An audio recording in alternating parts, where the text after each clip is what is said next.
Hello student. आज हम बात करेंगे लिम्फेटिक सिस्टम के बारे में, लिम्फ के बारे में, लिम्फ नोड के बारे में, स्प्लीन के बारे में, लिम्फ वेसल्स के बारे में, कैपिलरी के बारे में। तो लिम्फेटिक सिस्टम जो होता है वो आपकी बॉडी का इम्यून सिस्टम भी कहलाता है, जो क्या करता है, कोई भी माइक्रोबियल आप में इन्फेक्शन हो जाता है या कंटामिनेशन हो जाता है या बैक्टीरिया की एंट्री हो जाती है आपकी बॉडी में, तो ऐसा बॉडी का सिस्टम जो किसी भी इन्फेक्शन से, माइक्रोब से, बैक्टीरिया से अगर बॉडी को प्रोटेक्ट करता है तो आपका लिम्फेटिक सिस्टम कहलाता है। लिम्फेटिक सिस्टम को हम इम्यून सिस्टम भी कहते हैं। ये आपका सर्कुलेटरी सिस्टम का ही पार्ट होता है। इसमें आपका ब्लड सर्कुलेट नहीं होता, लिम्फ सर्कुलेट होता है। बॉडी में दो टाइप का आपका सर्कुलेटरी सिस्टम पाया जाता है। एक आपका ब्लड सर्कुलेटरी सिस्टम पाया जाता है जिसमें आर्टरी और वेन्स आती हैं जो ब्लड को कैरी करती हैं, ब्लड आपका सर्कुलेट होता है। एक आपका लिम्फेटिक सिस्टम होता है जो लिम्फ को कैरी करता है, और लिम्फ क्या करते हैं, लिम्फोसाइट्स को कंटेन किए रहते हैं जो क्या करते हैं, उस बैक्टीरिया को, माइक्रोब को किल करने का काम करते हैं, डाइजेस्ट करने का काम करते हैं।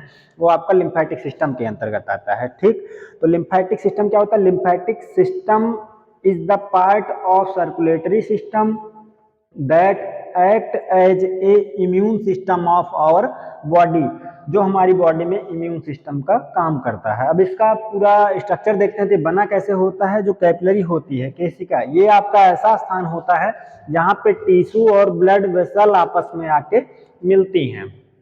अब याद करिए, जब हमने कार्डियोवैस्कुलर सिस्टम बताया था, आपको हार्ट के बारे में बताया था, तो एरोटा आपको बताया था।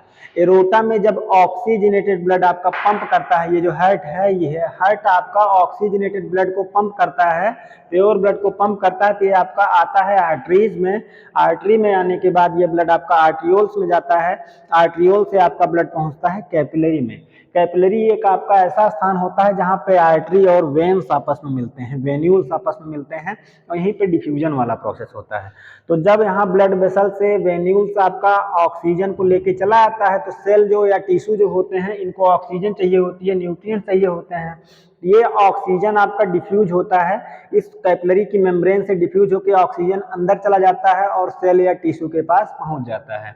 और सेल आपका जो वेस्ट मटेरियल या फिर आपका CO2 जो रिलीज करती है, कार्बन डाइऑक्साइड वेस्ट मटेरियल के रूप में, ये आपका कैपिलरी के अंदर आ जाता है।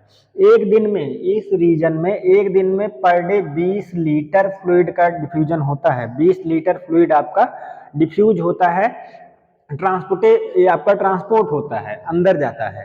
ठीक, उसके बाद ऑक्सीजन अंदर चली जाती है, न्यूट्रिएंट जो भी होते हैं जैसे अमीनो एसिड हुआ, फैटी एसिड हुआ, ग्लिसरॉल हुआ, ग्लूकोज हुआ, ये सब आपके एब्जॉर्ब हो जाते हैं, यहाँ से डिफ्यूज होकर सेल या टिश्यू के पास पहुंच जाते हैं, और सेल का जो वेस्ट मटेरियल होता है वो आपका अंदर आ जाता है। यहाँ पे जो गैसेस का एक्सचेंज होता है, ऑक्सीजन अंदर जाता है और CO2 आपका बाहर आता है, इसको इंटरनल रेस्पायरेशन भी बताते हैं। जो कल आपको रेस्पायरेटरी सिस्टम बताए थे, उसमें हमने इंटरनल और एक्सटर्नल रेस्पायरेशन की बात की थी। तो ये आपका एज ए इंटरनल रेस्पायरेशन यहाँ पे होता है, जहाँ पे ब्लड और टिश्यू के बीच में गैसेस का एक्सचेंज होता है।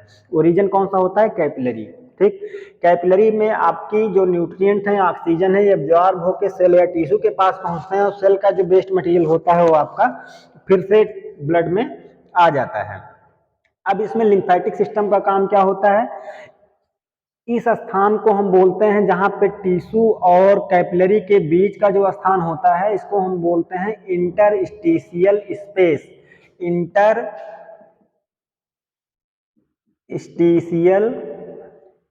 स्पेस, इसको इंटरस्टिशियल स्पेस बोलते हैं, और इसमें जो फ्लूइड प्रेजेंट होता है इसको इंटरस्टिशियल फ्लूइड बोलते हैं। अब अगर मान लो इस फ्लूइड में कोई बैक्टीरिया है, बैक्टीरिया या फिर आपका कोई मान लीजिए माइक्रोब्स, कोई भी हो सकता है, कोई अगर माइक्रोब प्रेजेंट है जो कि क्या कर रहा है, सिकनेस काज कर रहा है, बीमारी काज कर रहा है, तो इम्यून सिस्टम का काम क्या होता है या लिम्फेटिक सिस्टम का काम क्या होता है? इस इंटरस्टिशियल स्पेस में जो आपका फ्लूइड भरा होता है, जो 20 लीटर फ्लूइड डिफ्यूज होता है, तो 17 लीटर आपका रिटर्न आता है, बाकी का 3 लीटर इसी स्पेस में बच जाता है। तो इस 3 लीटर फ्लूइड को ये लिम्फ वेसल क्या करती हैं? अब लिम्फेटिक सिस्टम आपका स्टार्ट कहाँ से होता है? कैपिलरी वाले रीजन से स्टार्ट होता है, जहां से आपकी लिम्फ वेसल्स लिम्फ कैरी करती हैं और लिम्फ को ले जाके वेना कावा में मिलाती हैं, ब्लड के वॉल्यूम को कंप्लीट करती हैं। तो 3 लीटर जो फ्लूइड यहाँ पे बचा रहता है, या माइक्रोब बैक्टीरिया जो होता है ये बचा रहता है, यहाँ से लिम्फ वेसल्स क्या करती हैं, इसको ड्रेन कर लेती हैं, सक कर लेती हैं, अपने में सुखा लेती हैं और शोषित कर लेती हैं। उसके बाद लिम्फ वेसल्स इस लिम्फ के द्वारा लिम्फ में आपके लिम्फोसाइट्स प्रेजेंट होते हैं। तो ये जो आपका लिम्फ है, लिम्फ क्या होता है, क्लियर वाटरी फ्लूइड होता है जिसमें आपका वाटर 94% होता है और सॉलिड्स जो होते हैं 6% होते हैं, जिसमें आपके लिम्फोसाइट्स होते हैं। और लिम्फोसाइट्स क्या करते हैं, माइक्रोब्स को या बैक्टीरिया को किल करने का काम करते हैं। और एंटीबॉडीज भी, जैसे गामा ग्लोबुलिन वगैरह भी होता है, तो ये क्या करता है, कोई भी इन्फेक्शन या माइक्रोब है उसको किल करने का काम करता है, जो कि प्लाज्मा वाला पोर्शन होता है।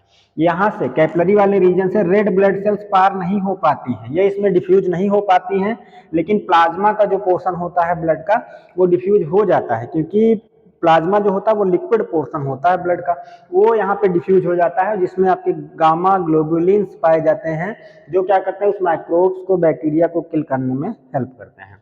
ये लिम्फ वेसल क्या करती है, इसको सक कर लेती है, अपने में सुखा लेती है और ये लिम्फ आपका लेके जाता है। अब इसमें कोई अगर माइक्रोब या बैक्टीरिया आपके लिम्फ में प्रेजेंट है, इस फ्लूइड में प्रेजेंट है, तो यहाँ पे एक आपका लिम्फ नोड पाया जाता है। लिम्फ नोड के बगल से जब आपका लिम्फ पास होता है तो लिम्फ नोड या लिम्फ ग्लैंड भी बोलते हैं, जिसके अंतर्गत आपके लिम्फोसाइट्स पाए जाते हैं। तो अगर आपका कोई, ये मान लो हम एक लिम्फ का स्ट्रक्चर बना देते हैं ऐसे, ये लिम्फ नोड है, तो यहाँ से अगर आपका इम्प्योर लिम्फ आ रहा है, इम्प्योर वाटरी कंटेंट आ रहा है, इसमें अगर माइक्रोब प्रेजेंट है तो इसमें ऐसे वाल्व पाए जाते हैं, माइक्रोब या इन इम्प्योर जो लिम्फ होता है ये इसमें ट्रैप कर लिया जाता है, माइक्रोब या बैक्टीरिया को किल कर दिया जाता है इसके अंतर्गत, जिसको हम बोलते हैं लिम्फोसाइट्स। लिम्फोसाइट्स इस माइक्रोब बैक्टीरिया को किल कर देगा, ट्रैप कर लेता है अपने में, और जो लिम्फ को लेके जाती है लिम्फ नोड के अंदर, उसको हम बोलते हैं अफरेंट लिम्फ वेसल्स। और जो यहाँ से आपका क्लियर लिम्फ बाहर निकलता है, यहाँ से जो क्लियर लिम्फ बाहर आता है, इसको बोलते हैं इफरेंट लिम्फ वेसल्स। तो अफरेंट और इफरेंट लिम्फ वेसल्स प्रेजेंट होती हैं लिम्फ नोड पे, जिसके अंदर आपका प्रेजेंट होता है लिम्फोसाइट्स। वो क्या करता है, इस माइक्रोब या फिर बैक्टीरिया को किल करता है। और जब लिम्फ आपका क्लियर होता है तो सीधा आपका लिम्फ वेसल से होते हुए वेना कावा में आके मिल जाता है। तो यहाँ से 20 लीटर फ्लूइड जो अंदर गया रहता है, 17 लीटर फ्लूइड बाहर आता है, बाकी का 3 लीटर फ्लूइड जो होता है, ये लिम्फ वेसल क्या करती हैं, उस वॉल्यूम को फिर से मेंटेन कर देती हैं, 20 लीटर फ्लूइड आपका ब्लड में फिर से हो जाता है। तो ये क्या करती हैं, ब्लड में या फिर लिम्फ वाले एरिया में ब्लड के अलावा अगर बॉडी में कहीं पे माइक्रोब या बैक्टीरिया या फिर कोई भी इन्फेक्शियस एजेंट की अगर एंट्री होती है तो आपका इम्यून सिस्टम तुरंत एक्टिवेट हो जाता है और उसको किल करने में लग जाता है। ये आपका WBC के साथ मिलकर काम करता है। जो आपकी व्हाइट ब्लड सेल्स होती हैं उनमें आपके लाइसोसोम पाए जाते हैं, उनकी हेल्प से ही ये आपका क्या करता है, कोई भी इन्फेक्शियस एजेंट आपकी बॉडी में आ जाता है तो उसको क्लीन करने का काम करता है, आपकी इम्यूनिटी को बढ़ाता है, एंटीबॉडीज की हेल्प से कोई एंटीजन अगर इंटर करता है तो उसको किल करता है। स्प्लीन, लिम्फेटिक सिस्टम में हम स्प्लीन के बारे में भी देखते हैं। स्प्लीन को हम हिंदी में प्लीहा भी बोलते हैं, इसको ग्रेवयार्ड ऑफ आरबीसी भी बोलते हैं, आरबीसी की कब्र भी बोलते हैं, जिसमें आपके आरबीसी सेल का डाइजेशन होता है। क्योंकि आरबीसी सेल में लाइसोसोम नहीं पाए जाते, इसमें हीमोग्लोबिन पाया जाता है, और लाइसोसोम ना पाए जाने की वजह से अपना डाइजेशन खुद नहीं कर पाता है। तो इसको डाइजेस्ट कौन करता है, इसका डाइजेशन आपका कर देता है स्प्लीन।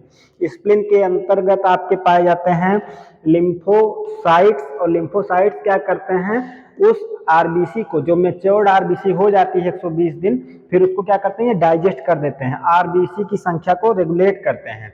और जो excess amount of blood present होता है, आपको पता है कि ह्यूमन बॉडी में 5 से 6 लीटर ब्लड होता है, और आपका जो हार्ट होता है 300 से 400 ग्राम का होता है। तो हार्ट में और ब्लड वेसल्स में उतने ज़्यादा ब्लड को स्टोर नहीं किया जा सकता है, इसलिए एक अलग से थैली लगी होती है जिसको हम बोलते हैं स्प्लीन या प्लीहा। ये क्या करता है, एज ए ब्लड बैंक भी काम करता है। तो ज़्यादा अमाउंट में जो ब्लड आपकी बॉडी में प्रेजेंट रहता है ये अपने आप में स्टोर किए रहता है, आरबीसी की संख्या को रेगुलेट करता है। अगर आरबीसी की संख्या बढ़ जाती है 50 लाख से ज़्यादा, तो ये क्या करता है, मेच्योर्ड आरबीसी को, केवल नई जो पुरानी आरबीसी है मेच्योर्ड आरबीसी को डाइजेस्ट कर देता है और उसको किल कर देता है, खत्म कर देता है। और आपका इस तरीके से ये पूरा सिस्टम आपकी बॉडी में चलता रहता है। ये आपका पूरा रहा लिम्फेटिक सिस्टम के बारे में, लिम्फ नोड के बारे में, स्प्लीन के बारे में, कैपिलरी के बारे में, डिफ्यूजन के बारे में, इन सब चीज़ों के बारे में आपका लिम्फेटिक सिस्टम के अंतर्गत स्टडी की जाती है। तो आप लोग बताइए कमेंट करके वीडियो आपको कैसा लगा। चैनल को सब्सक्राइब कर दीजिए। Thank you.